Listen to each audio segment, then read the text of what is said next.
E agora vamos conhecer um pouco sobre o Knowledge Flow, né, que essa última é uma interface web, talvez a mais cuidadosa, e mostra a operação interna do programa de forma mais explícita.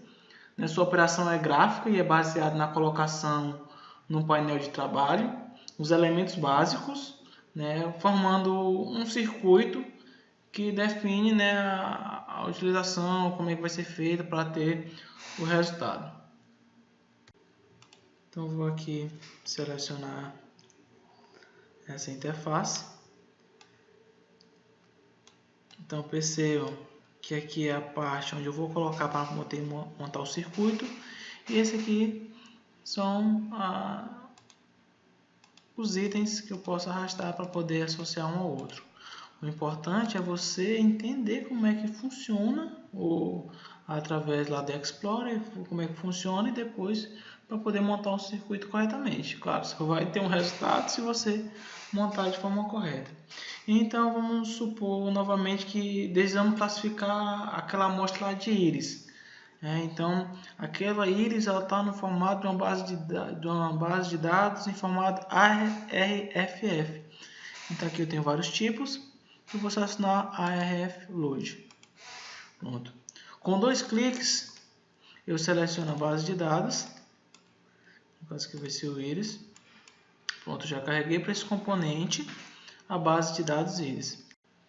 Caso queira alterar, basta o botão direito, você pode setar o nome, deletar, né, iniciar a operação e fazer as ligações. Então o próximo passo é definir qual o atributo que define a classificação correta. No caso aqui, quando for trabalhar de Knowledge Flow, né, até em base das ARFF, é o último atributo que define a classe. Mas para isso, aqui a gente vai utilizar o objeto classAssign, que está dentro de avaliação. Aqui eu vou utilizar isso para poder identificar a minha classe. Certo. Percebam que eu estou os dois, né, jogados aí nessa tela, não tem comunicação nenhuma. Então eu consigo fazer através do botão direito, dataset, né, fazer essa configuração com ele. Pronto. Já está configurado, já está estabelecida a relação entre os dois. Pronto, então nesse ponto a origem dos dados está completamente definida. O próximo marco é a realização de uma validação cruzada que irá enfrentar esse classificador. Então, para esse propósito, existe um objeto Cross Validation Food Marker, né, que serve para essa validação cruzada. Que ele vai ser responsável por executar cada uma das partições da validação cruzada.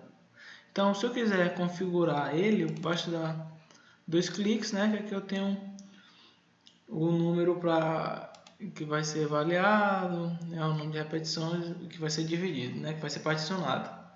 Mas eu vou deixar aqui como padrão como 10. E aí, para isso, eu preciso relacionar novamente. Lá, o botão direito, né, dataset.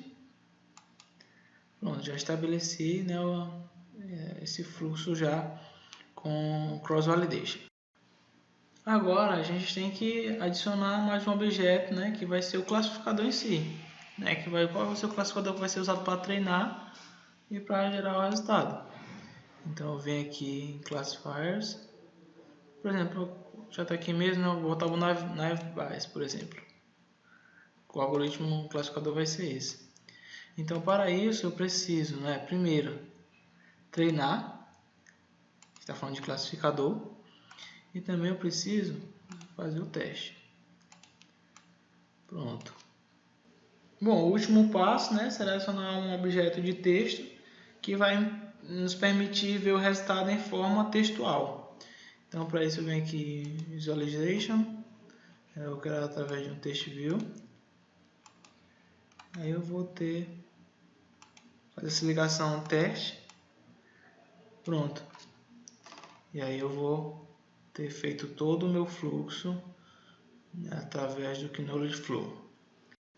Então aqui eu poderia colocar, né, outro algoritmo de classificador, poderia colocar dois tipos de classificador, um para treinar, outro para ter o resultado. Mas como exemplo prático eu vou mostrar esse, eu vou clicar com o botão direito em cima do arquivo para começar o carregamento. E aqui na parte inferior que vai mostrar o log. Pronto, já fez, já terminou. E aí a informação não foi mostrada, porque a informação está dentro desse componente. Se clicar com o botão direito nele, consigo visualizar os resultados. Mas através de cada interação. Lembra que a gente fez um cross, né? A gente fez uma validação cruzada? Então a primeira, qual foi o resultado?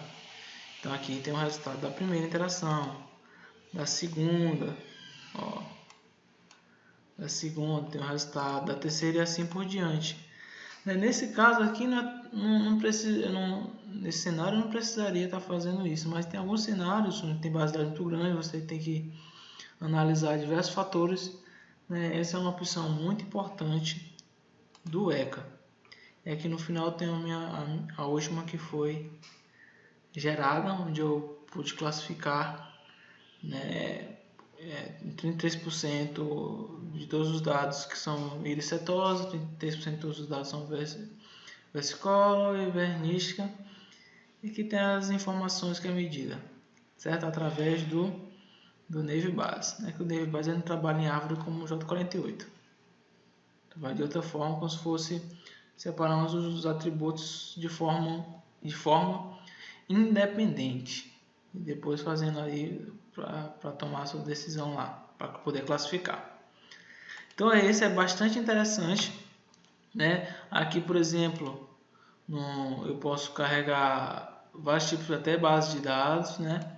Outros tipos de base de dados, como banco de dados ou até mesmo em Excel. Eu consigo aplicar filtros de clustarização, mas, por exemplo, de classificação eu tenho vários algoritmos, né? Todos aqueles algoritmos que tem no Explorer tem aqui também, por exemplo, até o J48, por exemplo.